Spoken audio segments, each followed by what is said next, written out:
ആയതുകൊണ്ട് ഈ സംസ്ഥയ്ക്ക് എന്താവശ്യം എപ്പോഴുണ്ടോ വിനീതനായ ഞാൻ ആ സംസ്ഥ ഇവിടെ ഉണ്ടാകുമെന്ന് കൂടി പറഞ്ഞുകൊണ്ട് ഇവിടെ ഇത് ഞങ്ങളുടെ പ്രൊജക്റ്റ് എന്നും പറഞ്ഞിട്ട് ബഹുമാനപ്പെട്ട ജിഫ്രി മുത്തുക്കോയ തങ്ങളെ ഈ പ്രൊജക്റ്റുകൾ മുഴുവൻ എനിക്ക് തന്നിട്ടുണ്ട്.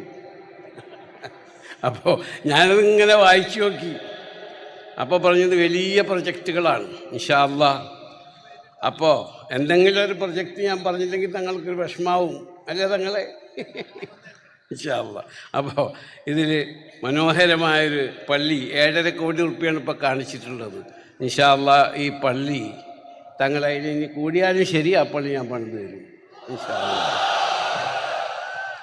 അതുപോലെ ഇതിൽ വലിയ പ്രൊജക്റ്റുണ്ട്. ഞാൻ അവിടുത്തെ ഗവൺമെൻറ്റുമായി സംസാരിച്ച് അവരുടെ ഫണ്ടിൽ നിന്ന് സംസ്ഥയ്ക്ക് എന്ത് ചെയ്യാൻ സാധിക്കുമെന്ന് കൂടി ഇൻഷാ അല്ലാഹ് ഞാൻ പരിശ്രമിക്കുന്നതാണ്.